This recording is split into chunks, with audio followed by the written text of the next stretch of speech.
can I get you? Um, Look, I'm looking for a cocktail, but I'm new to the area. I don't know what your specialities are here.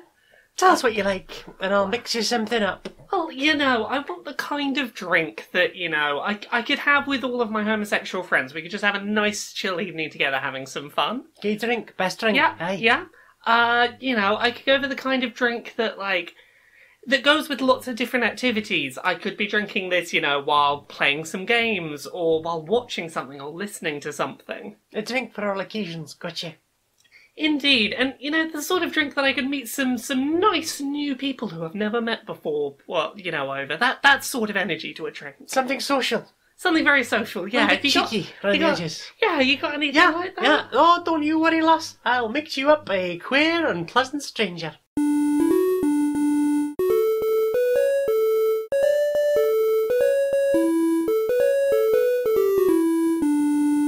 Greetings, strangers, queer and pleasant. I'm not Laura Kate Dale. And I'm not Jane Aerith Magnet, and welcome to another episode of Queer and Pleasant Strangers, that podcast where two queer trans ladies sort of talk about our weeks and do some skits and have a bit of a giggle. That's that thing we do.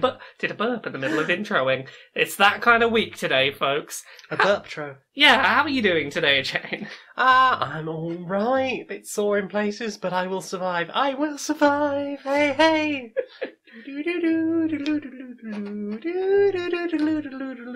That's the kind of...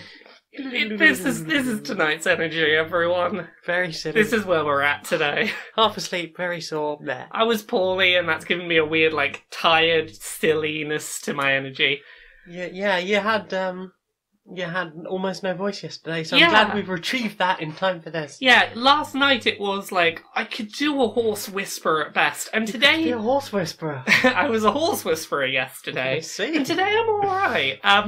I woke up this morning, it hurt to swallow, which was not good. Now it's just mildly uncomfortable to swallow, so that's an improvement. Oh, buddy boo. Oh well.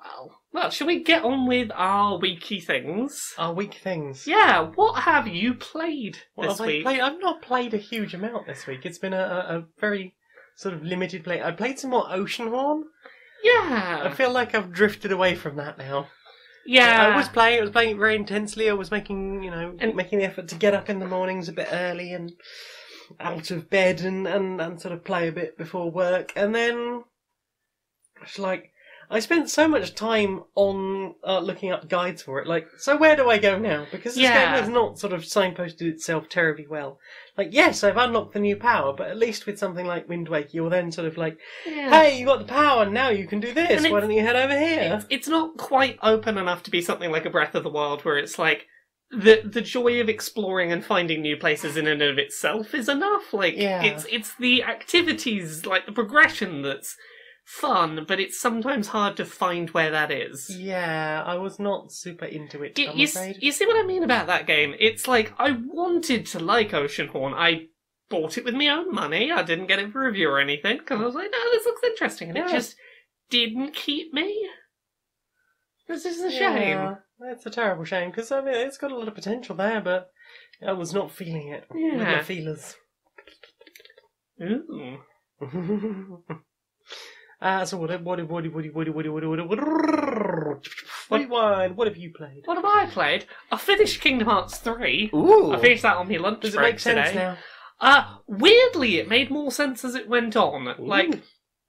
They were still occasionally just saying stuff that sounded like nonsense bullshit, but, I understood the nonsense bullshit. I just thought it was ridiculous occasionally. My favourite is still A Heart Can Live Anywhere, even in data. That is still my favourite part of that game. Even in the data. Even in the data. But that game, by the time I got to the end of it, I knew what was going on. I was invested. There were some very good high action cutscenes and animations and things going on. It stayed very flashy and impressive. The last section of that game is just boss fight, boss fight, boss fight, boss fight, boss fight, and they were all really well-designed boss fights, which is really cool. The one area of that game I do not like is the Pirates of the Caribbean world where I have to go hunting for crabs. It's not fun. Graphically it was interesting. Oh, that world was fascinating, but I'm just this world looks really cool. Riding the boat is really fun. Let me do that. Don't make me search for 300 crabs on an island and then go, yeah, but you need to level up your ship before you can continue, so go find some more crabs. More crabs. I did not. I went and Googled where is the place to farm crabs that they'll respawn, and I did that, because I wasn't going to do it the way the game wanted me to have. Explore all of the islands looking for crabs. No. I was like, no, thank. No. But also, huzzah! Johnny Depp's not in the Pirates of the Caribbean world. It's someone else voicing him. So hooray! Yay! I had to deal with that today. Several people going, "Oh, Johnny Depp's the voice of this thing and this thing." Oh, I like Johnny Depp. It's like, yeah, but you know he's the worst, right? Yeah, like, they didn't get rid of James Wood, which is a shame, but, like, thankfully there's no... It looks like Johnny Depp's face, but I could rest easy in my knowledge that's not actually Johnny Depp. That's None fine. of the money is going to Johnny. Yeah, there was that hilarious Keira Knightley voice stand-in who sounds nothing What's going on like with her. that? But yeah, no, like, it's a very good... If you just want, like, a very visually impressive, very polished action combat game where you just sort of smash stuff with your fancy sword and all the sparks fly around and all sorts of cool visual effects happen, it's a really good game. You might half the time have no clue what's going on. I think it can be enjoyable without knowing what's going on. Is just don't question it and go along for the very over-the-top ride. I also really like that right up the whole way through the game, every time they introduce like a new mechanic for a while, it works really well, it doesn't feel shoehorned in. They introduce it really well, and they find interesting things to do with it before then going, okay, we've done that mechanic, let's move on before it gets stale. So, I really liked Kingdom Hearts 3. I'm glad. I am now at the point where I'm like, I feel relatively comfortable explaining the plot of Kingdom Hearts now, after having played through 3 and been like, I know what's happening. It felt like the further it went on, it was less ha-ha Disney Worlds and more Final Fantasy. This is always the way with Kingdom Hearts. The opening section is like, Disney, and then you reach a certain turning point and it's like, okay, now all the anime supervillains are here and it's time to have, like, fights over the end of the world's fate, as opposed to, Winnie the Pooh needs some help collecting honey from the flowers. Play, like, basically one of those, like, fire the balls at the, like, a puzzle bobble type thing to collect flowers with Winnie the Pooh. That sounds adorable. It is adorable, and then you go beat some people up with a big key. Winnie the Pooh's key turns into a gun that shoots honey. It's amazing. You heard it here first, everybody. Winnie the Pooh's goo shooter. What about you? What else have you played? Well, having had enough of Oceanhorn, I moved on to... I played some Saints Row 4 recently. I've now gone and started playing some Saints Row 3. How's that going for you? I'm enjoying... It reminds me of what I liked about Saints Row 3 the first time I played it. It was like... It was everything I wanted from a Grand Theft Auto game. But just that, without any of the serious, endlessly replay this really bullshit mission. It's... Saints Row 3 struck a really nice balance where it was basically just, here's Grand Theft Auto if it didn't take itself too seriously. Yeah, like, do you just want to have missions where you just shoot things and blow the crap out? Here's a tank, drive around. At the end of it, you won't be being shot by the army. Yeah, it's not trying to be a more political thing than it is. It's just, you want to just drive cars and shoot stuff and explosions, and it's a big world. I've got lots and lots of pretty purple and green cars. Yeah, nice. My only real complaint about it is the way they talk about women and sex workers. Yeah, that's less than ideal, but... It's that kind of a game, but, what's to say that they couldn't just make a game that doesn't have things like that in it? Yeah. It wouldn't be hard, surely. Don't be shitty about women and sex workers. Just don't. Like, it's not like that's what's good about the game. Yeah. It's, here's a big world, blow stuff up and everything's very flashy. Exactly. You can do all of those things and make it interesting. And if you want to make it significantly different from Grand Theft Auto, then there is another fine example. Yeah. Hey, we're encouraging positive sex work and things like that. Like, that could be entirely possible. Yeah. But no, we have a lot of random words in there that, as I'm older and more slightly more woke, I just feel a little bit more squick about. Yeah. But ultimately, the sort of fantasy of just going, I'm going to blow up these guys, and as the game progresses, I'm going to fuck up the army as well. Yeah. I am excited for when that game comes to Switch, because I will probably do my replay then. Because that is the kind of game where I'll pick that up for a half hour on a train and go, let's just blow some stuff up. Yeah, I was just sort of keen to try something a bit that again. Yeah. But yeah, what else have you got? I've been playing some games from last year recently. I started playing a bit of Into the Breach. Which it's a turn-based sort of tactical RPG roguelike thing. Oh yeah. Where you've got 3 mechs, and basically you drop them down on the map. You try and defeat the monsters that come in and try and stop damage happening to the city. The thing that kind of makes this unique is anytime any damage is done to the city, that carries over to your whole world state. So basically, if across all of your missions, too many buildings take damage, that's your sort of fail state. So you can get through a mission, but it's like, yeah, was it... Like, sometimes... But at what cost? Yeah, sometimes, like, because the alternative is you might be able to block an attack from hitting a city by putting your mech in the way. But the problem is, if your mech gets destroyed, the pilot in it is destroyed, and they don't get to keep any of their stats and experience. You go back to a beginner pilot, which is a shame. The other bit about this is, every time you fail, you basically just hop timelines, and you can hop timelines with one of your pilots, and go, okay, that one's coming with me, let's go to a new timeline and try it again. I guess that only works if one of your pilots is still alive. Yes. If all of them have died, you can't take anyone back. So you're basically all the way back to 0. Yeah. Wow. Yeah, so basically the whole deal is, like, there's a real interesting risk-reward structure to it, where obviously whoever your best mech pilot is, you want to be throwing them at the toughest enemies because they've got the best chance of defeating them. But equally, if you fuck up and that pilot gets killed, that is a really serious resource that you have just lost, and it's going to take you some time to work them back up. Yeah.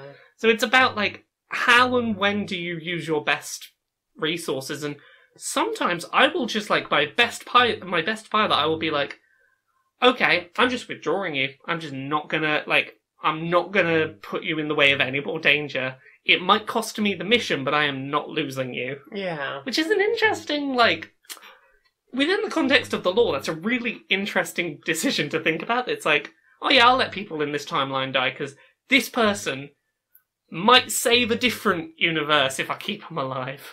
Yeah.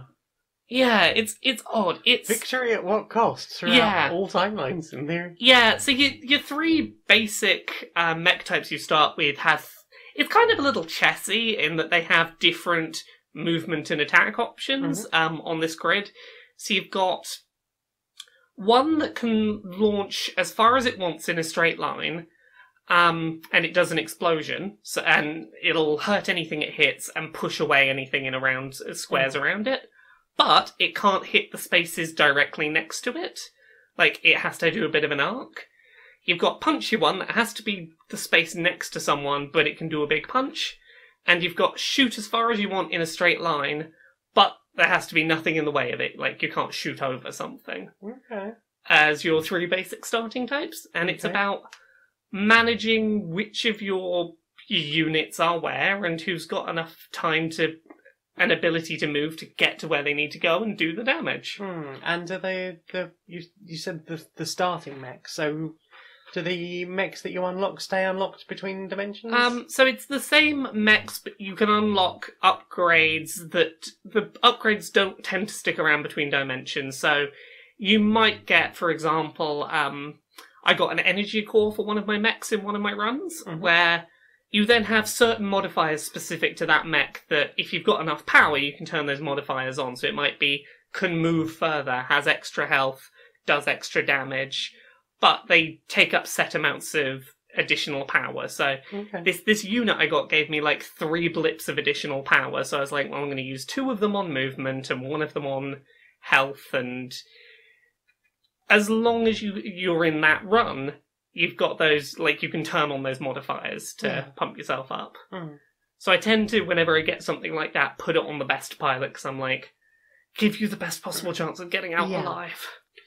And I noticed it's like isometric grid based. Yeah. Pixel art. Yeah. So can you scroll those grids, or is that the whole play area? The ones I've seen so far have been the whole play area is on screen at one time. I've not had to scroll yet, but there's like 4 islands, and I've only made it to like the second and on my like best a 16 run. by 16 grid there. Yeah, something like that. So yeah, but there'll sometimes be different bonus objectives. That'll be things like protect this train or defeat an enemy this quickly that will get you some of those resources back. They can keep your run going a bit longer if you do the bonus things. But it's a really interesting little game. And it runs different enough to keep you going back to it? Yep. They randomise the map layouts, the spawns of creatures, the rewards you get, the objectives and bonus objectives. All of those switch up every time, which definitely keeps it fresh. What about you? Have you played anything else? I have. Because I briefly played some Resident Evil 7 a while ago, and I've sort of come back to it a bit now. Getting a bit further with it now. You know, I've done the whole dealing with the family, welcome to the family bit. So I wasn't that far in previously, but I got sick from the VR. Oh. So now I've got in it a bit. There's been a few jump scares. Yeah. I don't know. I mean, obviously it has tension, otherwise I wouldn't have jumped for the jump scares. But I don't know. It's not really my type of horror. The thing I've been wondering while watching you play is how much of your experience has been affected by the fact that you've watched full playthroughs before playing it yourself. I think that, if anything, adds to the tension, because I can walk into a room and go, oh god, there's the black mouldy shit everywhere, I'm going to get attacked by the mouldy creature things. This one is very much like, here is a set amount of space, it's all very unsettling, try and keep yourself alive in a dangerous, unsettling, icky environment. Yeah. But that's not really the kind of horror that does things for me usually. Like, I don't really like pornography stuff, and I'm not really bothered by, like, body bits. So if, you know, there's chunks of body lying everywhere, or in this case there's, like, bits of organs and things, and lots of sort of bits of viscera, that doesn't really bother me, and I don't find that particularly horrific. But I'm more of a Silent Hill thing, where it's like the atmosphere as a whole is just designed to creep you out, including the sound design. See, RE7 I really liked, and I think part of that is that I really don't like the idea of being trapped in a space I can't get out of. With, like, the sort of, like, locked in a cage with an, like, dangerous animal kind of feeling. That, like, I don't like the fact that there are things that are very dangerous that I don't think I could handle if I went face to face with them. Prowling around, and I don't know where they are, and this place is... I can't get out. And that really did it for me. Like, I really enjoyed 7, but... Oh no, I'm like, it's pretty, certainly, and the puzzles are interesting enough. Like, typical Resident Evil bullshit puzzles. I definitely enjoyed it a lot. I mean, in the most loving way. Like... What I will say, did you ever play RE5 or 6? No, I own them both, but I never played them. I don't know how much of my like of 7 is just because 5 and 6 were so not scary at all. They were run and gun zombie shooters. With lots of cuties. Yeah, you always had all the ammo you could ever want, and it was just run through, shoot the stuff, no tension. RE7 was, like, I really enjoyed it because I was just very thankful. We've gone back to slow tension. Like, not an army of zombies, but, like, a couple that are going to be really tough to take down and you're limited on ammo. Maybe part of my enjoyment is just because I played through the shitty ones and was glad we went back that direction. Yeah, because I think the most recent one I played is 4. And I really enjoy it. This one of the few Resident Evils I've played more than once through. 4 is still my favourite in that series, I think. Like, I've never finished 1, I just wasn't interested. Yeah. 2, I've finished, I think, probably Claire. Yeah. 3, I finished untold times and played the Mercenaries and all sorts of things. Yeah. 4, I've played through twice. Just to get the Chicago typewriter. I want to replay 4 on the Wii again soon, because the Wii version is the best. I'm pretty sure I've got it on Wii. If you don't, we can sort it. Yeah, I'm pretty sure I've got it on Wii. Nice. I've also got it on PC, but but why? Why But would you? That was the best game for shooting with the Wii remote. It Yeah. was it was good. Yeah, forget Link's crossbow training. I get to do all of the over-the-shoulder shooting with the laser sight. That was good fun. Yeah, we should go and play that again sometime. Yeah, definitely. It's nice environments. It's nicely done. It doesn't always stand up terribly well in the VR. I have to say, you notice the jaggy bits around the edges a bit more. Yeah, but I found on a screen with a bit of distance between it. A, it didn't make me queasy, and B, you can hardly call it pretty, but it's a nicely it's a made visually impressive game. Yes, it's pretty visually stunning environments. There's a lot in it. Yeah, it's a well-populated world. It doesn't feel empty at any point. It's got a really good density of stuff. It doesn't feel like there's any wasted space. It's just, here is a maze-like house. Stay alive. Yeah, and I like that. And obviously, as you mentioned, I've seen playthroughs, so I really like that whole you unlock bits of the house, but you're always sort of coming back to the same bits, you're coming back to the trailer or coming back to that main hallway. I think that's really nice use of space. It has a lot in common with really early Resident Evils because it's very similar in function to the older mansions in Resident Evil games, except that it's not as clean and pristine, which is probably appropriate. Yes, absolutely. And there's a lot sort of kicking around there. You can find all the little photographs and stuff and learn bits more about the world. I've always been a really big fan of, here is just one really well-designed building. Here is a whole game in a single building. I like games that don't waste any space and go, everything is very meticulously designed for a purpose. Yeah, and it's nice to sort of experience that all unfolding, and then a bit like getting lost in the town fairly well. Just going, this bit connects to this bit. That's really interesting. And places start to feel less scary once you've returned to them several times. You get some familiarity. You get your comfort zones a little bit. That was the other thing. When I was being followed around, there was a certain degree of tension. Yeah. The first time. It only took me to die once to a particular enemy for me to just go, oh, for fuck's sake. The first time I was being followed around by the dad. There's that sort of, you're trying to get around the house, where are you going to go? And then he leaps through that fucking wall. And I'm like, ah! See, it that does... got me. It got me well. It has some very good moments. Yeah. Yeah, and then, there was that sort of boss fight, really. Yeah. That was quite interesting. And then there's just been a lot of, I'm going to walk round and round and round these corridors trying to deal with the mould creatures so that I can get to the next bit. And the question is, as well, having played previous Resident Evils, especially something like 2, do I kill these things, or do I just barge past? Yeah. And it feels like with the big mould things, that running through is not really an option. No, not At which so point much. I'm like, well, I've been saving all this chem fluid and gunpowder, so I guess I'm not supposed to do that, and I'm just supposed to just go in all guns blazing? Maybe. I mean, make every shot count, but go in and get everything. That game has a very strong opening, and it ramps up in quality again toward the end. I think that there is definitely a weaker section in the middle of it, but I'm glad that you are getting some enjoyment out of it. Yeah, I'm definitely playing more of it. Yeah, so what else have you played? The only other thing I wanted to mention briefly was I did a little bit of thinking about Travis Strikes Again, No More Heroes. Oh, yes. I'm not going to be spoilery here, but I wrote an article just because I had a lot of thoughts on it. So if you want to read a spoilery thing, check Kotaku UK for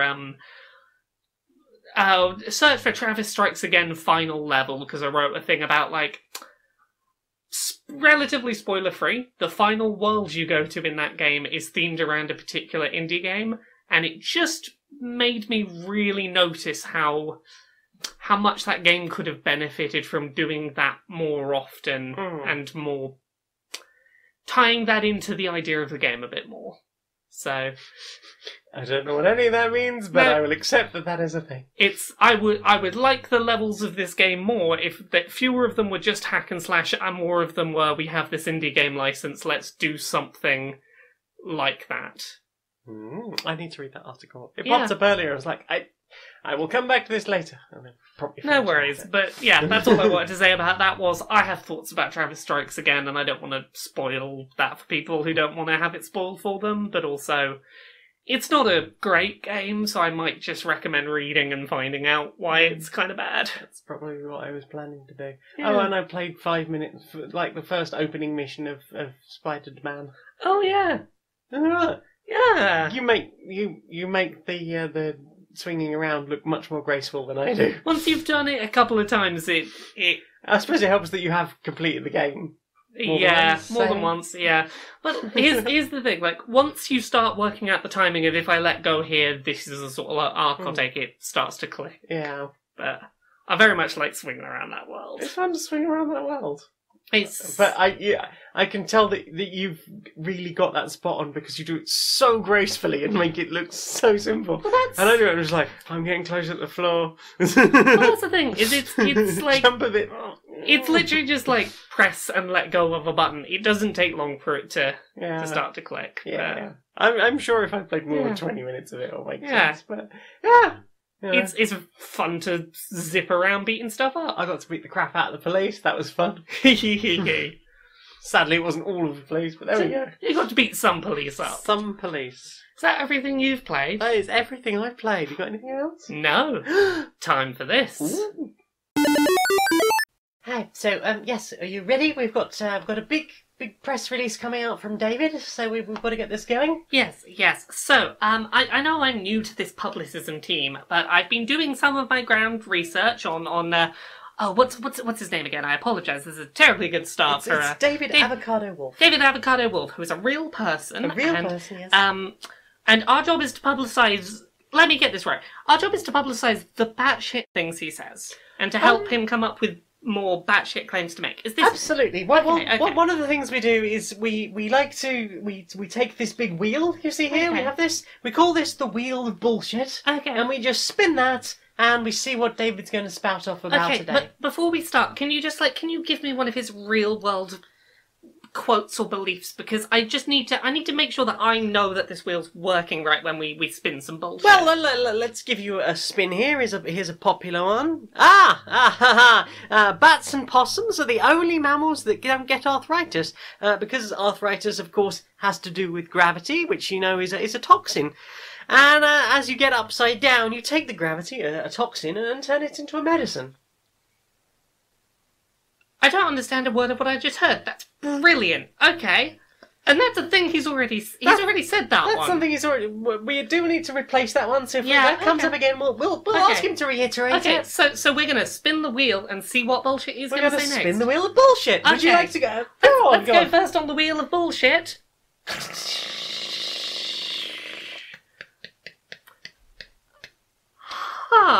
Okay, I'm going to need a second to read this because I didn't know these words could go in this order. The soil is made of anti-space, and every time we step on the soil and it soaks up through our shoes into us, it's taking us further away from space. It's getting the space out of us and making us more dense. And if we don't stop stepping on the soil, we're just going to crush into ourselves. Absolutely. Because we won't have enough space in us, so there'll be no space between the atoms. They'll just go together. We'll get too dense and we'll go. That's why old people shrink. Yeah, because they run out of space. Absolutely. Oh my goodness, this wheel is amazing. Do you want to spin the wheel? Okay.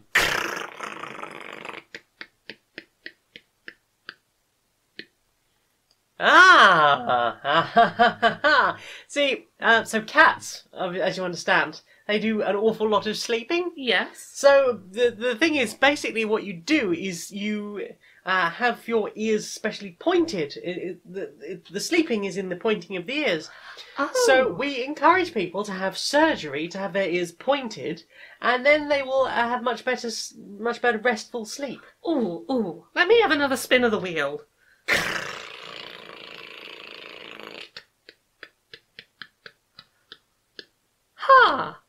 This is a nice simple one. Mm-hmm. Air is poison. Well, Everyone who breathes air eventually dies. free radicals. The more air you breathe, the closer to death you are. Well, Makes sense to me. Well, absolutely. You see, the oxygen, it contains free radicals. Yeah. And the more free radicals are in your body, the more the body starts to break down. Again, aging, it's a cancer-causing issue. Also, worse... Maybe we've got to throw that one out, because honestly, that made more sense than his actual quote. They're all actual quotes, and we're quite prepared to say all of these things, because that's what makes us money. I see. Anyway, we've got some vaccines to discredit, so we'll just move on to that then, shall we? Wonderful. Excellent. Excellent. Welcome. If you're just tuning in, the year is 1961, and this is the news. Huge delays have been reported in the postal deliveries all across the world due to the popularity and release of a new song. Today, we have with us a postman. Can you tell us what happened? Well, the thing is, everyone is singing the song at me everywhere I go, and I obviously being a duty as a civil servant, I stop and I pay attention to them, and I try and help them out as much as I can. But the problem is, I feel like I'm being pulled in several different directions, because there's always someone singing at me as they walk past, and I'm like, okay, well, that's another 60 seconds of my life gone. Oh, Mr. Wait a minute, Mr. Postman. Hey, Mr. Postman. Indeed, postal workers all across the nation have been brought to a standstill by the release of the Marvelettes' Please, Mr. Postman. More on this at 11. So, what have you put in your eyes? I watched an entire series this week. What did you watch this week? I watched Russian Doll on Netflix, and I enjoyed it so much. I'm like, I think Jane should watch this, and I would happily watch it again with Jane. So, the way I'm going to describe Russian Doll in a certain way, and this doesn't do it justice, but multiplayer Groundhog Day. Kind of. Sorry, what? It's kind of a Groundhog Day scenario. You've got woman on the evening of her 36th birthday, I think it is. Right. She's at her birthday party. She's not having a great time. She leaves to go shag someone, and she gets hit by a car and resets back to the bathroom at her birthday party at the start of the evening. Okay. And continuously, she keeps dying somewhere within 24 or so hours of this bathroom at her birthday party when she's 36. Okay. And there's some stuff going on in the early loops where it's like, some stuff is persistent and some stuff is changing. Like, fruit appears to be getting mouldier the more cycles she goes through. Right.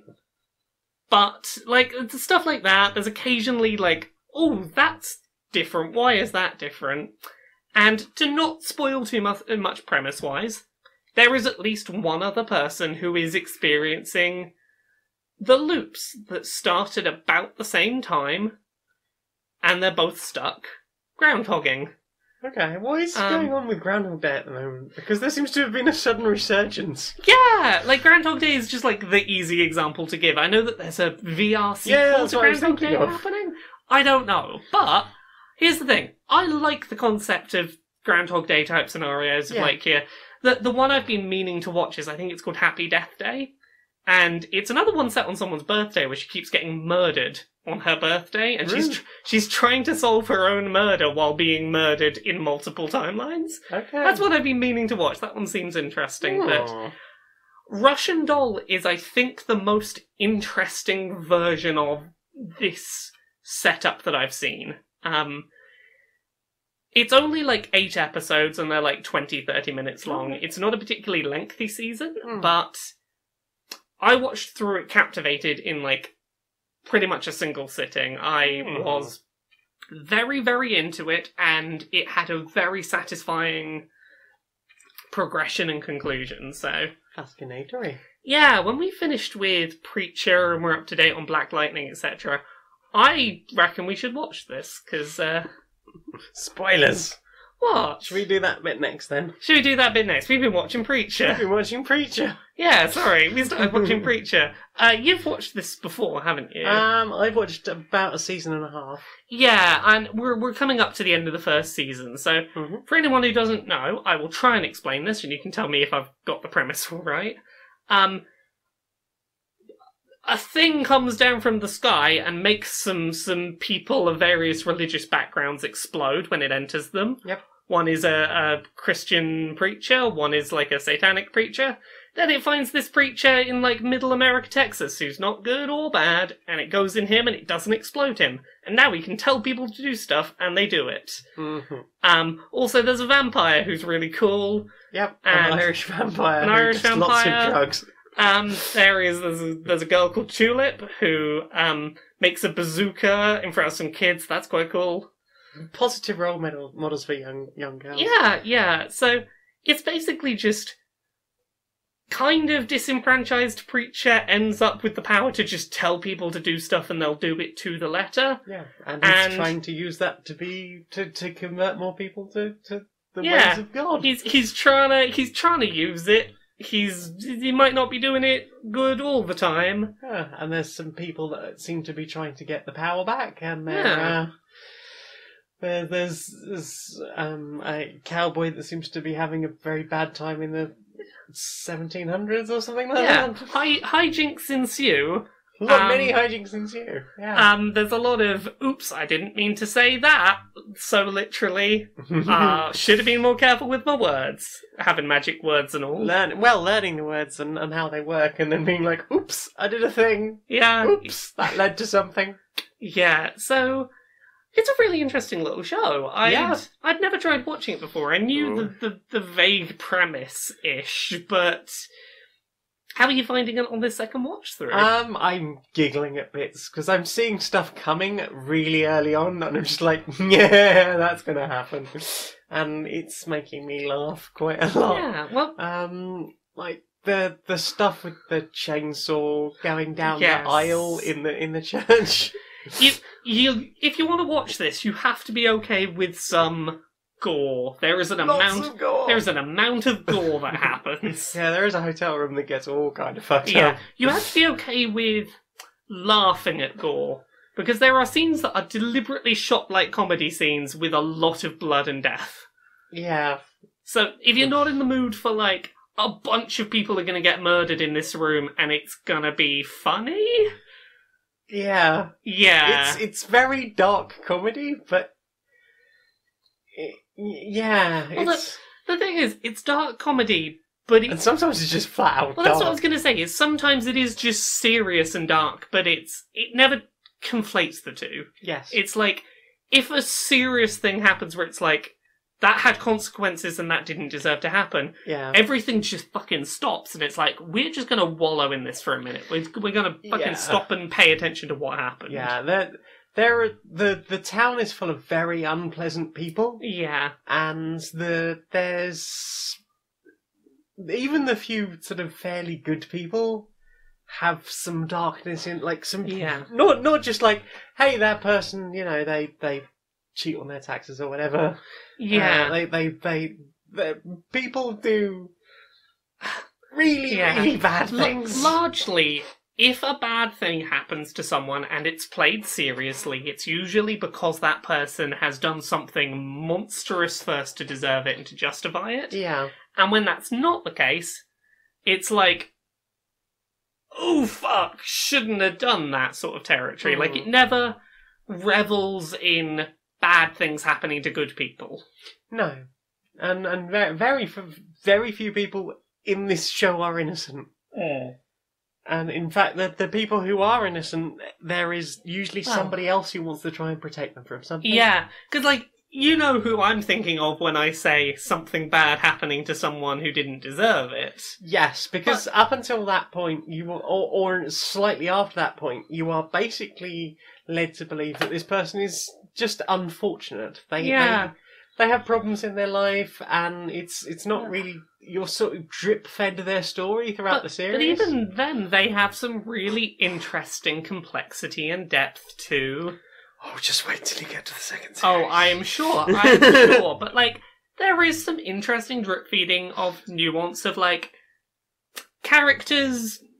You feel multiple different ways about the same character over time. They're really good at giving characters, like, an arc of how you feel about them. And, like, even the main character, the preacher, Jesse, like, we have all the stuff of his childhood and watching his dad getting murdered. That's not really a spoiler. That happens in the first episode. It's shown in the first episode as a flashback. And then there's sort of, you start to learn more of his history with Tulip, and then even more of that history, you know, going back. And then you've got sort of, like, how he got to be this balance of, like, he was raised by his father, who was also a preacher, and he had that sort of the word of God drilled into him. And also this, like, hey, well, I kind of went off the rails because I didn't have anyone looking after me. Yeah, this show has some really interesting writing for its characters. Yeah, and I didn't realise until, like, after I'd watched as much as I had, that it was a comic book.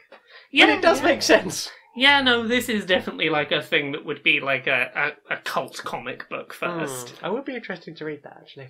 Yeah. But yeah, I only got into Preacher because I accidentally got Amazon Prime one year. I must have misclicked something. Yeah. Back when I still used Amazon, and they were like, "Oh, you have Amazon Prime now." Oh, fuck. Well, I can't afford that and food this month. Guess I'd better watch enough TV to make not eating feel okay. Well, I think after the initial month of me just being pissed off that I'd accidentally done it and that they'd managed to get it out of me, I started just watching things. I think I watched like most of Lucifer, and I watched all of Preacher that was up at the time. Yeah. And then, like, my Amazon ran out like 3 episodes before the end of season 2. Well, we will get there. We're almost through season 1 now, so we're getting there. Yeah. What else have you been watching? What else have I been watching? On the, I don't know where this came from. It just turned up in my YouTube recommended. Okay. A channel called Jam to Go. I don't know anything about this channel apart from this one 20-minute video I watched called "I ran all the textures in Skyrim through Deep Dream and created a nightmare." Oh, that sounds amazing! Right? That sounds amazing! So there's like a brief intro to what Deep Dream is. So Google Deep Dream is like an AI thing designed to try and pick out images from images that are sent into it. And then I don't know where that bit goes. It sort of seems to enhance those bits. Yeah, it tries to identify what it thinks is in the picture and then tries to bring the elements it thinks are important out. But what that usually means is Slug dogs. I found a skull dog where there wasn't one. There's a skull dog here now. There's slug dogs everywhere and eyes. There's lots of eyes. Everything gets like very weird and trippy and wavy. Lots of bright colours and things. It's computers trying to make sense of things that don't fall into categories properly, and usually just finding eyes and faces everywhere. Yeah, so there's Deep Dream and there's Deep Style. Deep Dream is the one that sort of like just tries to find things within things, and you can tell it to look for eyes or feathers or all sorts of things, and whatever you see. It will end up with like more focused things, and I think they've done that. Using the database for eyes or feathers and things to make things, and some of the textures look absolutely fascinating, and the other one is Deep Style, which is where you go, here is a piece of art, make this in that style. Yes. So it will sort of like draw a new picture out of the other thing. So they've used Deep Dream, and the other thing they've done is they've swapped all of the voice lines around. Right. So like the beginning where you're on the cart and you can hear the horse clops going along is just a guard going, hold, hold, hold, hold. So it's that, and everyone is made of trippy rainbows, and there's eyes everywhere, and dogs in things, and yeah, that sounds... It's absolutely amazing.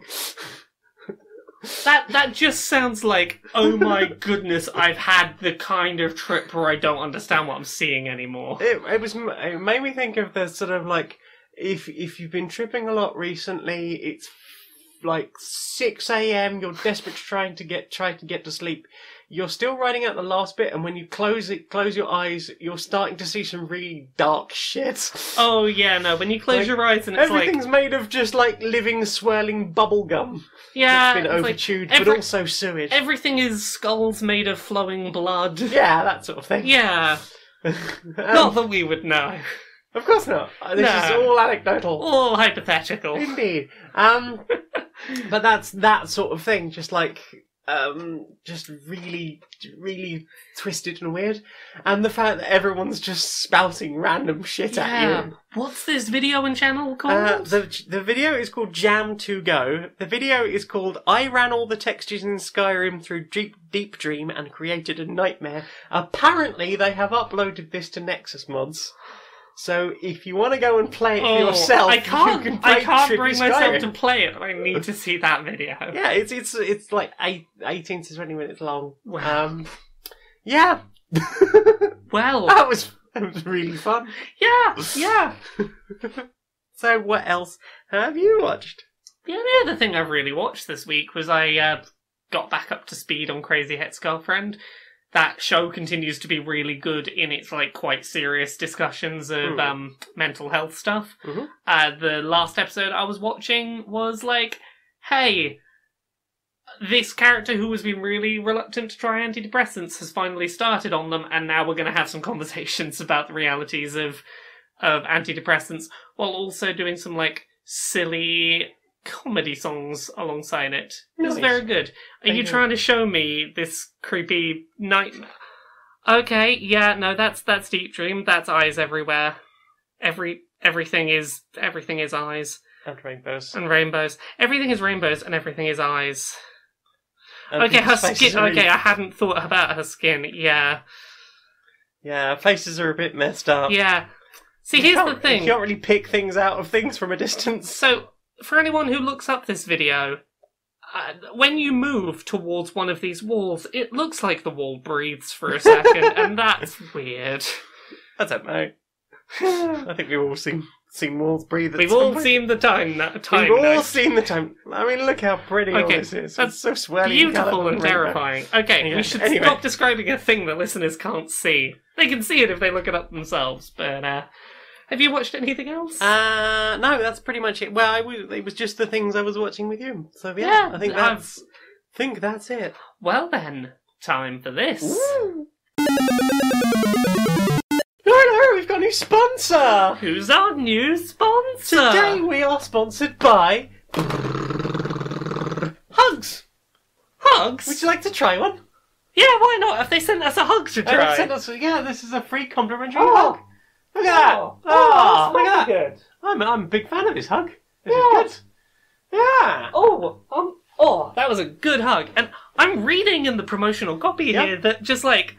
The fact that we got a free hug is not like a special offer because we're the people hosting this sponsorship moment. They're free to everyone. Apparently they're free to everyone. Usually you get those discount codes. Yeah. The discount is just to have a hug. Absolutely, just to have a hug. And you can hug yourself.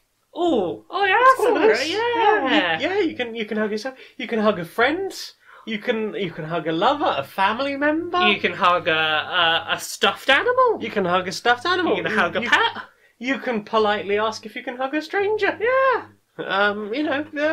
All number of things. Yeah, you can ask to just hug. You could hug you could certainly hug a pet. Yeah. I understand some people like hugging dogs. Indeed. And some people like I'm a big fan myself of hugging Smudge sometimes. Yeah, wonderful. So if people want to try out hugs for themselves, where can they go? Where do they put the codes in? What do they do? They don't go anywhere. They just have hugs.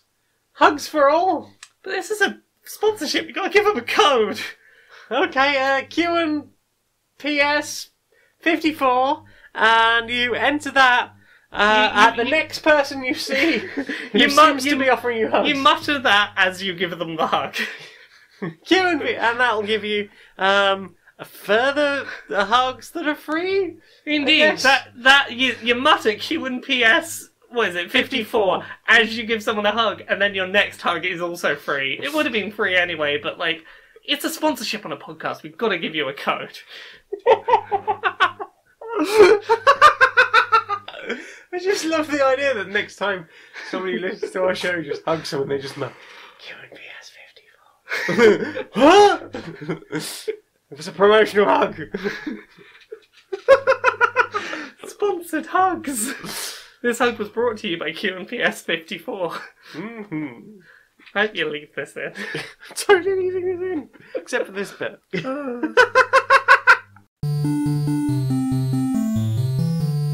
Inside the boardroom of Electronic Actor Softworks. Hi. Hi, how's it going? Well, my voice is not really holding up to doing this voice, but... No, I hear you've been sick. Yeah, how are you doing? I'm not too bad. It's not too bad. Been thinking about marketing recently. Oh, yeah? Yeah, what's your new idea for marketing? Yeah, well, always, gotta market stuff, gotta get the hype, really generate some interest in our products. And the one I've been thinking of quite a lot is we recently had a press release from a competitor, and they talked about the U.S. government shutdown in the context of their game. And I'm thinking, how can we introduce that into our products? Oh, yeah. This was their come see what a real government shutdown looks like. Yeah, because, that's the one. Nothing gets people talking about a game more than comparing our fictional, not real universe to being, not only comparable, but a far worse situation than real people losing out on money and the ability to, keep their homes. That gets people talking. Yeah. So I'm thinking, do you want to come to a party that's the bomb? And, we'll make We'll wait for a nuclear explosion to go off, and that'll be the one we go with there. Or, or maybe if there's another shopping center bombing, we could probably do that. Well, see, here's what I was thinking. Here's what I'm thinking. We wait until there's some really horrendous storms hit the country. We're talking, homes literally blown apart by the wind, and we say our new game will literally blow you away. ... like the wind that blew through the country. Yeah, or we wait until there's a huge spike in homeless deaths due to the cold, and we're our game will give you real chills for our new horror thing. Yeah, exactly. I'm on board with you. I think this is a brilliant marketing idea. Yeah, there's no drawbacks. There's no drawbacks, and as they say, all publicity is good publicity, so, if it gets people talking, it gets people talking. Exactly. I'm just trying to work out a headline for when Brexit happens. Do you really want to see a country go to shit? Our new war simulator, that'll be perfect for that. Yeah. You, sir, are a fucking genius. I know.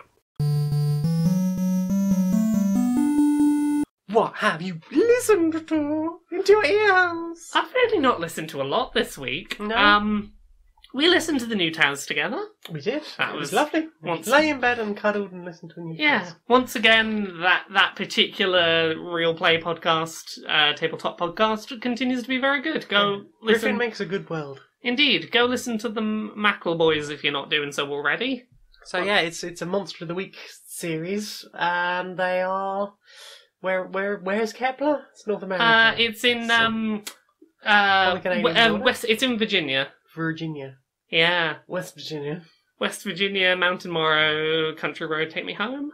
Something like that. Something like that. But no sign of Vault 76. No. So I have nothing else to say other than we're still listening to the Adventure Zone. That's still very good. Yeah. What have you been listening to? I've been listening to a lot of just background music. Yeah, I need background music to work to, things that aren't too distracting. So I was like, I'll find a vaporwave mix. I've never sat down and listened to vaporwave. I was that's a genre that exists. That's alright. It's very 80s in its way. It's synthy. It's fun. And then the next video that came up was a chill synth and retro wave mix on the Aesthetic channel on YouTube. That I can see being good. That was it was a bit less sort of disjointed samples jammed together that don't seem to finish. It doesn't seem to have like a you know how a song has a beginning, a middle, and an end. Yeah, they just and sometimes will have like a mixy bit on either end so that you can mix them. Yeah, like yeah. I didn't really find that with most of the vaporwave I was finding, but with the other stuff, like it sort of at least has a bit of a musical arc, I guess. I'm not really sure what terminology. I don't know musical theory, but yeah, like it was some really nice, relaxing. You don't have to think about it too much. But it's just sort of chill and very synthy 80s. The kind of thing that I'm looking for when I listen to the Beats to Study to. Yeah, stream. Lo-fi hip hop channel. Yeah, it's that kind of thing. Just, I need a thing that'll just kind of be a wave in the background floating me along. Mm-hmm. So I listened to Space Trip 1, 2, and 3. One track I particularly liked from there was called Discovery by Aliosta Konstanty, or just AK. If you just look up AK Discovery on YouTube, you can find it that way. And the other track was Sparks Admo, which is retrowave, and that's got some really nice sort of. I think that was the one with the guitar-y bits in it. Yeah. I've listened to a lot of music recently, all in that genre. But I've really been enjoying that stuff. The Aesthetic channel on YouTube are really good stuff. I've not listened to anything else new this week. I've been feeling ill, and when I feel ill, I go and listen to a bunch of music from like the mid to late 2000s that I know inside out. I basically, when I'm ill, my music taste reverts to when I was about 15. I'm just like, let's put on some My Chemical Romance and some Rise Against, and, you know, that sort of category of music. I might put on some Fact. Just a lot of, like, angry stuff from when I was, like, 15. Nice. You listen to anything else? Well, again, I listen to stuff that we've talked about before. I listen to a load of Contrast again. They continue to be good. They continue to be good. If you like a bit of rock and a bit of dance together, they combine those two types of music. And they got good vocals, and they got good guitars and good drums. What more do you want? Exactly. Hey DJ, Just Propaganda, dance, all good stuff. Yeah. Got any others? No, that's it. Well then. Time for this. Ooh.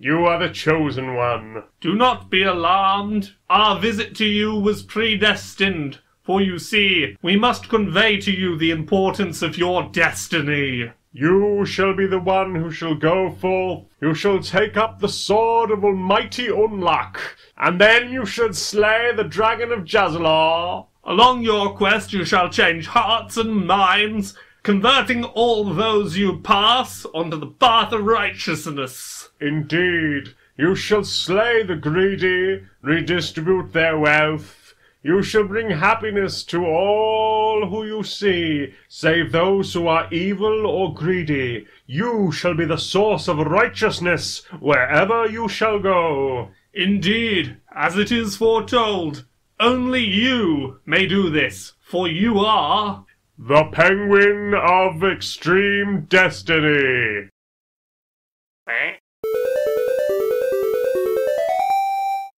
Right, okay, do you mind waiting for just a minute? I've just got to pop over and use the cash machine, get 20 quid out. Right, pop my card in. Hello. Oh, hello, are you talking cash machine? Okay. Yes, hello, it's a new thing, AI. Okay, I've popped my pin in my card. Can I have 20 quid? Oh, wow, your skin. You sure you can afford this night out? Well, not really, but like, the world is terrible and I want to have a good time. Can I have my 20 quid, please? See, I feel like, considering how skint you are, it would be morally wrong for me to give you your £20. But however, I can give you someone else's £20. Wait, I don't have to. I can just have 20 quid. Yeah. And it's not coming out of my account. No, I'll just find somebody who's making so much money that it doesn't matter to them. I guess there are probably people you could take 20 quid from and they would never notice. Sure. I'll tell you what. Do you see the homeless person down the road? Yeah. I see them. I couldn't get them to come over. I think they were a bit freaked out that I was talking to them. Yeah, no, I'm a bit freaked out that you're talking to me, but continue, yes. I'll give you 60 if you'll give them 20. Oh, And you have to give the other 20 to somebody else when you see them later. I was going to say, yeah, of course. No, yes, I'm more than happy to do this. Okay, well, and we're just generally, I think, redistribution of wealth. I'm just flat refusing to give rich people their money. I think that's the thing. Some people might call me a rogue AI, but I don't know, you seem good in my books right now. let's only try. I just looked at the state of the world and just thought, Okay, this has been the weirdest trip to the cash machine I've ever had. Thank you. do you want a receipt?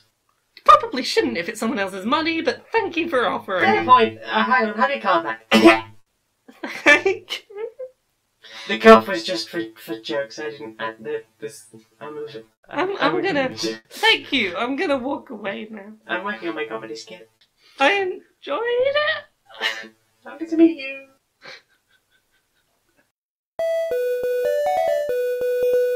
Questions time. It's time for questions. What's the questions? Becky 2 Hill would like to know, what are some of your favourite photographs or images? Photographs or images. I really like that image. Have we talked about the image? I think we might have mentioned it before. I was just trying to look it up while you talked about it. Well, I will tell the story of the image while you look it up for anyone Really? who's not heard the story before.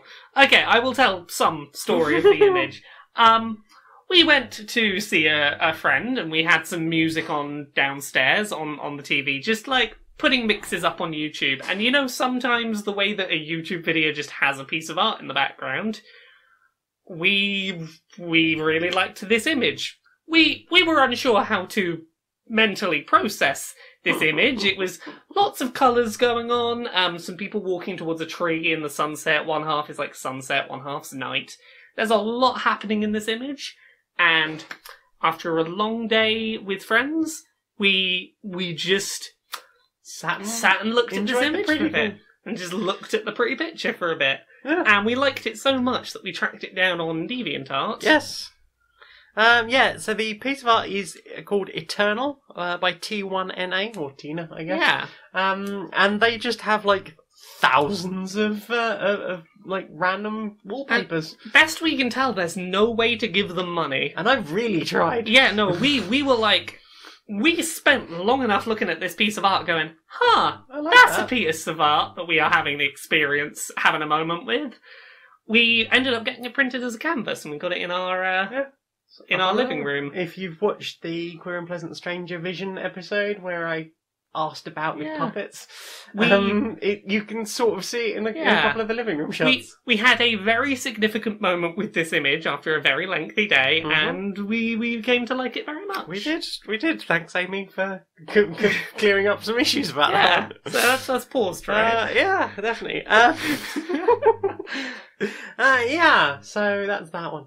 If I do ever find a way of giving them money, I certainly will do so. Yeah. Because I'm a big fan of that one. What is our next question? Only I can answer that because I have the questions. Hurricane, I guess. Hurricane. Here I am. Do hopping like a hurricane. If you had a limited budget for one episode of Queer and Pleasant Strangers, what would you do? Buy all of the glitter. All of the glitter. I love that Luna underneath this has just commented, I'm just picturing so much glitter. Accurate, apparently. Yeah. I don't know what it would be very sparkly and colourful. Those metallic tentacles that I keep seeing people sending me videos of on Twitter. Maybe we would do up the entire set to be something like the inside of some of those venues where we have gone to do a dance that have been very hippie-ish interiors. I was thinking we'd probably just get a really big green screen and then just like pay someone to CG us into like really cool environments. Yeah, and we'll pay to fly out like all the cool people to come be on this one episode. Like, we get Jim over. Jim can be in it. Yeah. I don't know who else we'd invite. We get Jim on it.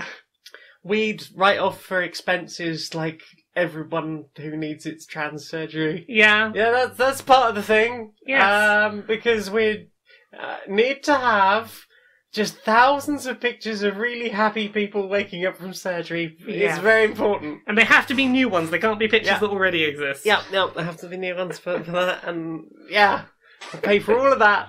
Well, you said like unlimited budget. So Yeah. what else can we do to save the money? Oh, lots of like recently housed and recently housed and fed homeless people. Yeah, exactly.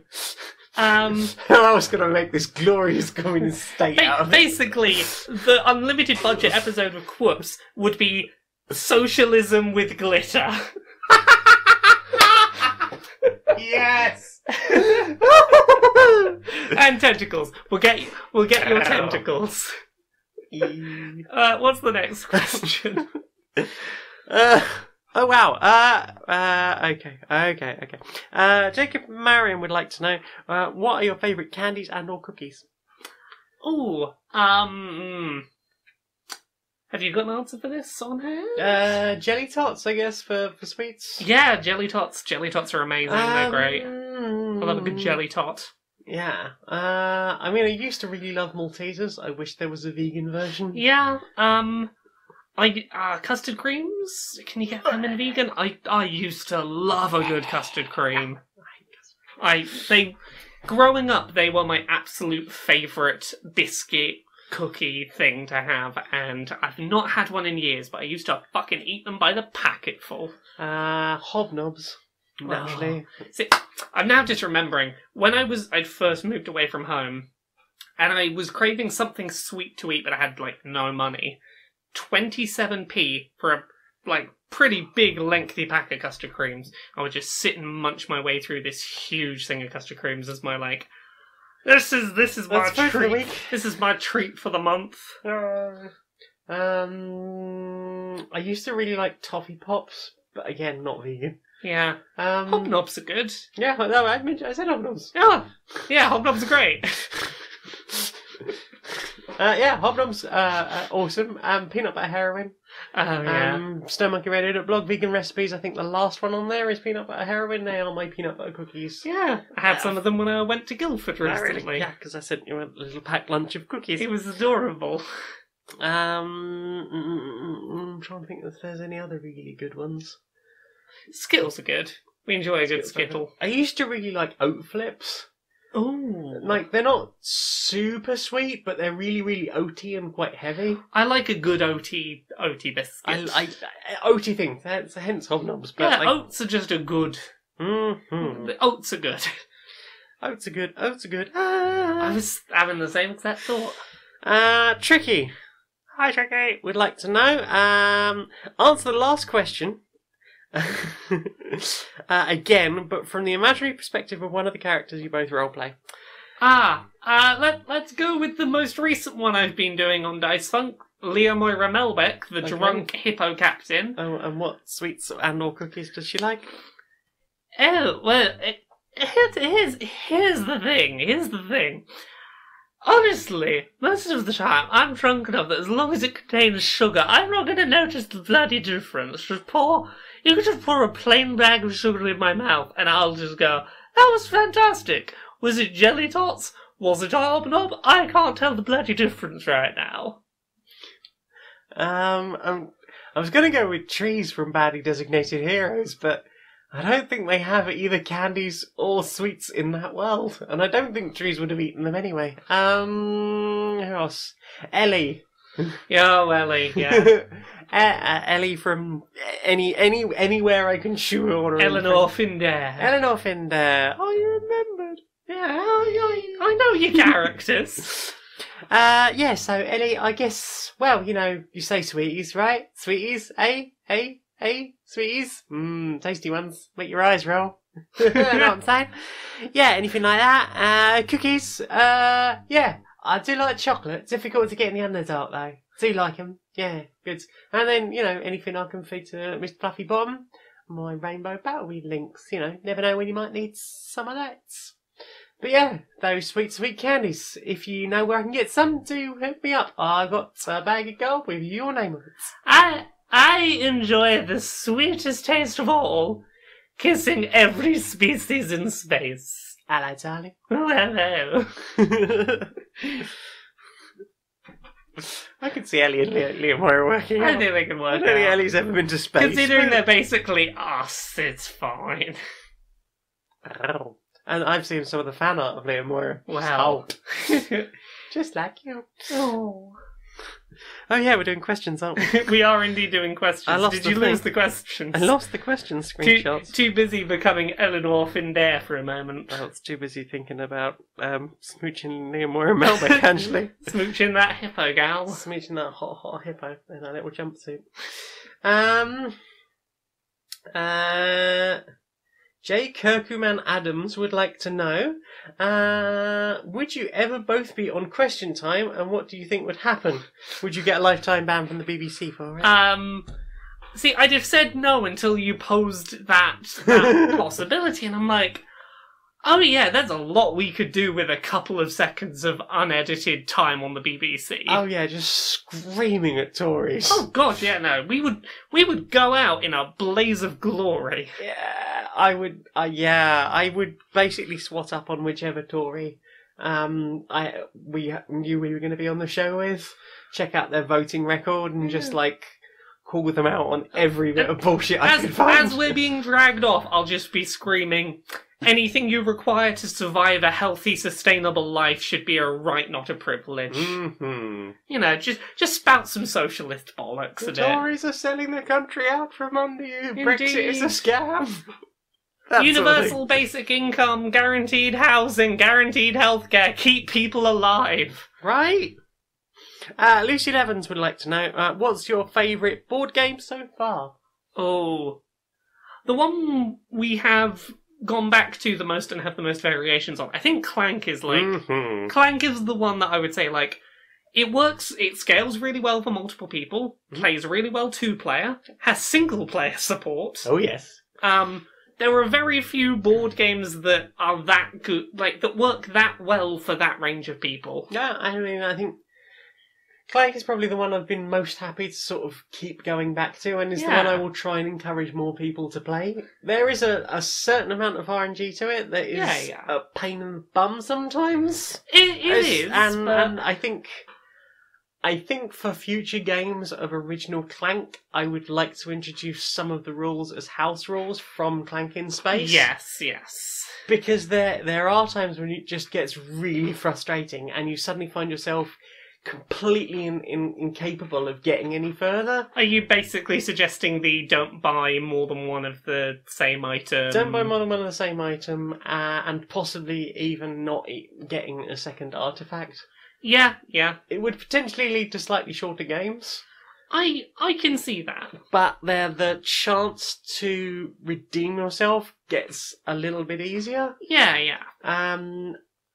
That can be saved via cards, as opposed to going, I can't do this because I didn't get to buy the thing off the Adventure Row. Yeah, I can see both of those, but like Clank is the one that I routinely go like if someone asks about tabletop and board games, I'm like, have you played Clank? If not, go check out Clank. Mm-hmm. Yeah, we'll definitely play more Clank. We'll continue to play more Clank. I'm excited. Yeah, I'm excited. I'm thinking about maybe getting the Clank in Space expansion. Because I have really enjoyed that recently. That's the thing. We just keep going. We have like so many versions of Clank, and we're still like, I could buy more Clank. Yeah, because we've got the original Clank. We've got all 4 expansions for the original Clank. Although you can't really play them together, so... Yeah. But then you've got Clank in Space, which has only got 1 expansion, and all that does is add 2 of those modules. Those middle bits. It just adds 2 of those and a bunch of extra cards. It's rare for me to get this invested in a board game and to go like, I don't just want to own this once. I want to have lots of variations of this idea. But it was also the fact that we went from very often like you would play a game and I would play a game, or like you'd be playing a computer game and I would play like a game. You'd maybe play on PC, I'd play on Switch or PS2.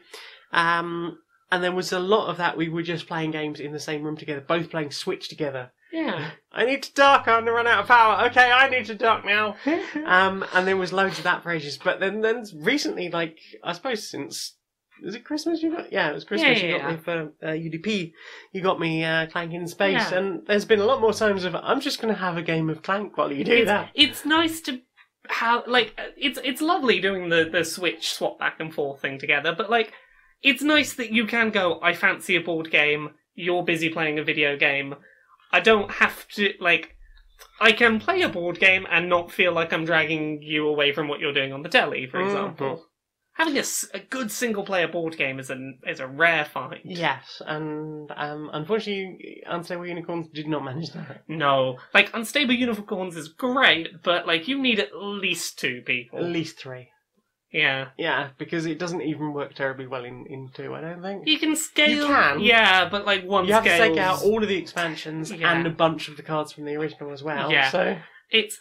Unstable Unicorns is good, but you need more people. Clank, it works 1 player, 2 player, or higher, and that's so rare to find. Gabor Stupalewski would like to know, what weapon would you add to the new Doom? The dubstep gun from Saints Row 4. Oh, good call. I can't believe I didn't think of that. I want to shoot hell demons on Mars with a dubstep gun. Nice. Do-do-do. Do-do. That dubstep gun's great. I want that dubstep gun in every game. I'm now imagining the Christmas dubstep gun. Yeah, exactly. I love that tune. What were you going to add to do? Well, it's from a game I've never played, but has been talked about an awful lot. Not on this show, but anyone who was gaming in the sort of late 90s, early 2000s probably played Turok 2. Right. You know what I'm going to say? I have a guess, but go on. There is a gun that has gone down in legend that even I have heard of. The Cerebral Bore. Yeah. Which, as I understand it, you fire a thing at an enemy's head. Yeah. It lodges in their skull, whisks up their brain, and then just sprays it out of a hose at the top. That's a pretty good description of it, yes. And you've played this, I assume? Yeah. Okay. Yeah, that's a That's thing. a very Doom gun, That's right? a very Doom gun. That's more Doom than my gun suggestion. My suggestion was so not Doom that it was a great... Like, that's why I wanted the dubstep gun. It's so not Doom that I would love to see I'd love to see the Doom guy just... maybe if there was some way of, like, rigging up metal through the dubstep gun. Yes! Just if you could just fire really tasty licks through it. Oh yeah, no, but it's still like rainbows. It's still firing like glitchy rainbows, but it's just like some good metal. Just explosive blobs everywhere. What else we got? Did you close the questions again? No, it's my phone went to sleep. It went to sleep. Oh, good night. No, Cal Goodall would like to know, what's been your favourite moment ever in a podcast that you've been part of, and what made it so meaningful? Ooh, have you got an answer ready for this? I don't have an answer ready for this. The one that jumps to mind for me is probably Dice Funk, Season 3, when I was playing Veltari. You've given me sad looks. I don't know. No, it was, It was the episode in which we did the whole thing with Roland forgiving Veltari. It was one of the few times that I have cried recording a podcast. It was just really, honestly, very meaningfully done. Up until that point, I really struggled growing up with fiction, with imagination, with coming up with ideas, with play that wasn't just reiterating things I'd already seen. Like, I used to... Like, I would have, like, a bunch of Power Rangers toys growing up, and I would either line them up in intricate lines, or I would reenact episodes I had seen. I wasn't coming up with anything new, and Dice Funk was the first time that I got to be part of, like, a long-form narrative that I really felt like I understood a character, understood how to make their motivations, felt like I was part of telling a really good piece of fiction, and that in and of itself was just really meaningful to me. Like, getting to be part of telling a really good story was something that had just never been a thing I'd done before. And, yeah, that's the one that's coming to mind for me off the top of my head, but just... the first time that I got so invested in a fictional character that I'd created and the fictional characters people around me had created that I cried over this story we were telling together. Like, I think that's the one where you can kind of hear them crying in the recording on that episode. That was really special to me. That I was able to connect like that to a fictional character and to create a fictional character that meant that much to me. It was awesome. Yay! What about you? It's hard to say. I think because I've not really had those sorts of moments. I've had fun on this. Yeah. Like I've had some really fun. I think the podcast I got most into, like invested the most into constantly, was polyamory. Yeah. Because I was DMing it and it was creating the whole world. Your creation, yeah. And I was constantly coming up with bad puns and writing the whole bits around it, or giving characters names that were just, to me, they were really obvious, and I hope that other people are going to, like, Lactone, the purple dragon Lactone. Like, people get this, right? People get what this is a reference to. Yes, by Lactone. Yeah. But the one that got me the most was when I wrote Moderatar, the Banhammer. Oh my god, that took me so long to get, and I was kicking myself when I worked it out. I remember the moment on that show where I was like, fuck, Moderatar!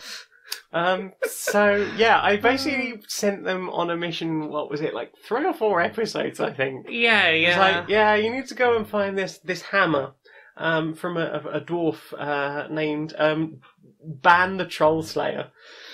Yes. And just like, I was slipping in lines, and I was like, okay, they've got the hammer, but they haven't worked it out yet. And we haven't yet worked out that it's Ban's hammer. I haven't worked out it was Ban hammer. And then, like, I got you to Groybon, and it was like, and the police force around here, named specifically by Ban himself, are the Mods. They call them the Mods. You know, Ban, with his hammer, he had a bunch of mods. And, like, neither of you were getting it. See, this is the thing when you do, like, that kind of fiction thing, is sometimes you're so focused on the doing and the, like, not fucking up the storytelling that you miss the thing right in front of your fucking face. It was beautiful, because I cut it out of the final episode, so it's a little bit behind the scenes. I was like, okay, and then you hand over the hammer, and that's it. That's going to be the last you see of the hammer. I was like, I need to say this now, otherwise this joke is lost forever. And I was like, okay, I just need a moment with you both. You've just handed over Ban's hammer. It is the hammer of Ban. Ban's hammer, Moderatar. Moderatar, the Ban, Moderatar. Moderator Ban's hammer. And then, just like, there was a moment's pause, and Astro went, Laura, it's the Ban hammer. I just started to cry laughing. There was a few minutes of just, oh my god, we've been on the quest for the moderator's Ban hammer, oh shit. You're wonderful, I love you very much. I love you too. It was just so beautiful, because once you both got it, there was just like 5 minutes of just pissing yourselves laughing. It's like, yes, my work here is done. They were laughing both at your bun and at our own stupidity for not getting it. Like, the fact that neither of us had got it was like half the joke at that point. It was beautiful.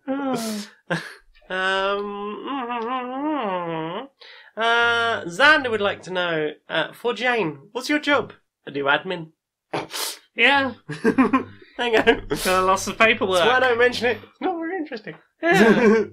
Got any other questions? That is all the questions. Well then. Do you want to know what I want to see more of? What do you want to see more of?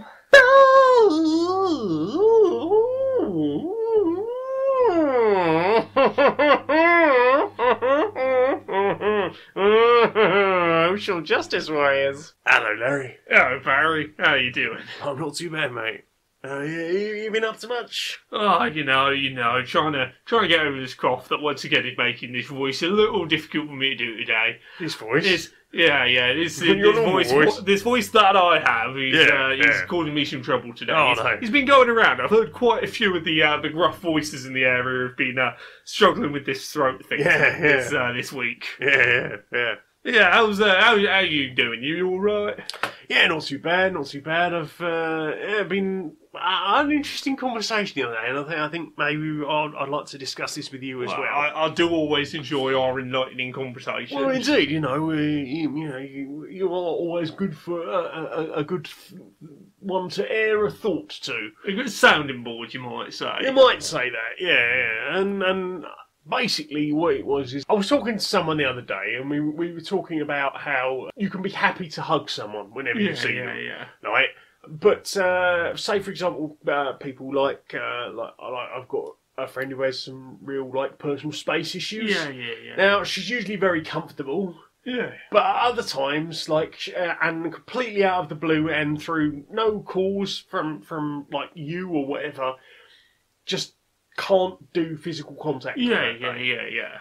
So although there has been previously always hug, always happy to give you a hug, the importance was there about revoking consent. Yeah. And the important thing about that conversation, we talk about, revoking consent is, and it is important in this context. You do have conversations about it in a sexual context, but I think it's really an important thing in all contexts of life, Absolutely. that someone can have a right to change their mind, and that's okay. And I think particularly it's important that if someone does revoke consent in a situation towards you, that you don't take it personally, that you don't go, oh, have I done something wrong? You don't assume that you've messed up, because sometimes it is just a case of situations have changed in the moment. Sometimes I'll be having a hug, and I'll be very much enjoying that hug, and then you get a few seconds in and go, That's enough contact, and I'm just having my own personal contact issues right now. I know I'm mid-hug, and I know I instigated this hug, but I need to get out, I need to revoke consent right now. Yeah. That's not a problem. It should just be a very casual, okay thing to do. Yeah. I have a friend who's a rape survivor, and she can be very sexual. Yeah. But at other times, even in the middle of something sexual with her long-term partner, she can suddenly start to have that creeping at the back of her head, brought on through nothing particular. Some action will remind her of a moment of past trauma, and just need everything to stop immediately. Yeah. And it's very important that she has that conversation with her partner, and they can go, absolutely, this isn't about you. Yeah. But I needed to stop in that moment, and they have conversations about it, and they're very supportive of each other. I think that's exactly, and the important thing there is is for both sides. It's being able to step aside, but also not make you feel bad for having done so, or not having to. If you're the person who's revoked consent in that situation, not having to feel like you have to make any excuses for it. It's it is what it is. The ability to say, yes, I was in the mood previously, but now things have changed, and I need to not right now. Yeah. But that just needs to be okay and normalised. Yeah, and the other thing is that you also need to be allowed to not have to explain yourself. Yeah. Because, especially in the moment with certain situations like that, it could be too much. Yeah. Don't get me wrong, as the other person on the other side of that, you might have a moment of, what have I done? Oh shit, I didn't mean to. Obviously, you don't air that at that moment. You might say later on, just would you mind if we had a conversation? I need for a bit of understanding. But, in the moment, when they're having that, that's not the time If someone's reliving trauma and has had to revoke consent because clearly trauma's happened. Absolutely. Maybe that's not the moment to go, do you mind detailing that trauma that you're reliving right now? Exactly. Sometimes you need to just be able to go, I'm revoking consent, and that just can be enough in and of itself, and that's, end of conversation, consent just isn't there right now. I will stop. Is there anything I can do to help you in this moment, or would you just need to be left alone? Yeah. See, that's. I feel like we've had a good chat here. Yeah, I think it's really quite a succinct issue. Well, you know, sometimes they just are like that. Do you Exactly. want to have a hug to which Always. you can revoke consent at any time? Oh, I'm very keen to have this hug. Oh, yeah. Oh, it's a good hug. It's a good. I continue and enthusiastically enjoy this hug. Oh, I think I'm reaching the end of my contact. Absolutely. That was a good consent boundary hug there. It was, and interesting when we talk about consent. I remember a meme a little while ago, so I'll ask you, would you care for a cup of tea? Oh, why not? Go on, pop the kettle on. I will. And should you decide later on that you do not wish for that cup of tea, I will not force it upon you. Oh, that's fantastic. I don't know if you've seen that. It's actually a really good thing about consent. Yeah. That's a very good consent metaphor, the tea one. Mm-hmm. It's very good. Yeah. All right, mate. Yeah. Let's put the kettle on. Yeah. Laura! Yeah? Where can we find you on the internet, darling? You can find me at Laura K Buzz pretty much everywhere. Laura K Buzz on Twitter, Laura K Buzz on YouTube, Laura K Buzz on all of the places. You can find me Monday to Friday, 9 to 5 at kotaku.co.uk. I've been doing a bunch of travelling the UK features recently. Very good. Yeah, I did a write-up about Leamington Spa with a bunch of individual interviews, so read the Leamington Spa write-up, and if you like the sound of any of those developers, there's a separate standalone piece about their games you can find. I went to Guildford recently. I had an interview. Molly.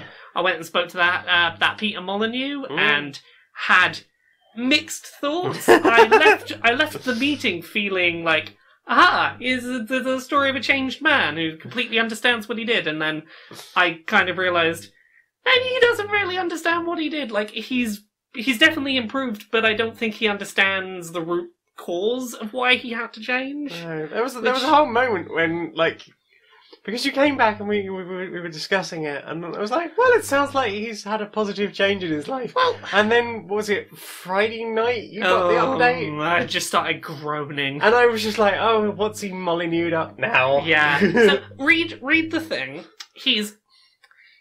I think that he's definitely changed his actions for the better, and it's improved, like, his career, and it's helping to rebuild his reputation. I don't necessarily know that he understands why he had to change, and I kind of explain some of that in the feature. He uses a lot of language to distance himself from his actions and to sort of blame the world changing rather than blaming his poor actions. But I did start to wonder if, having spoken to you, he'd just fallen off the not talking to the press from what I can tell, that conversation did happen before talking to me. So, like, it was already an inevitability. Before he spoke to me, he was already planning to put that footage out there. So, yeah. But, like, yeah, go read that if you're interested. There'll probably be some more Guildford write-ups by the time that you hear this. Otherwise, Uncomfortable Labels, it's my memoir. It's coming out in July. Things I Learned from Mario's Butt, it's up on Unbound. You can get it with backer rewards. And maybe a third book happening. Bye. Yeah, I'm in talks with a publisher for book 3, so look forward to that in like a year and a half, probably. Bye. What about you? Where are you on the internet? I'm on Twitter and YouTube as Maniac Janiac. I'm on SoundCloud as Jane Eris Magnet, where you might be listening to this now. I'm on twitch.tv/Janiac, where every Thursday around 7:45 PM UK time I do a little bit of streaming of some sort and hang out with my sexy potato squad, my awesome followers. I am over at stonemonkeyradio.blog, where I basically write all sorts of weird crap and reviews and so forth. And I can be found on Basley Designated Heroes, which is on the Curiosity Epidemic Network. And we're on as Curiosity Epidemic on YouTube. And you can follow our 5e adventures. I play Trees, a furball druid who's got a dog. Yeah, that's really all you need to know about that. Yeah, and I can't spoil too much really, because we're about 8 episodes ahead of what's out, so I can't remember what I can actually talk about or not. That's fair. I've had that problem before. But yeah, that is pretty much all the places. So Laura, will you sing us out? Until next time, be a stranger.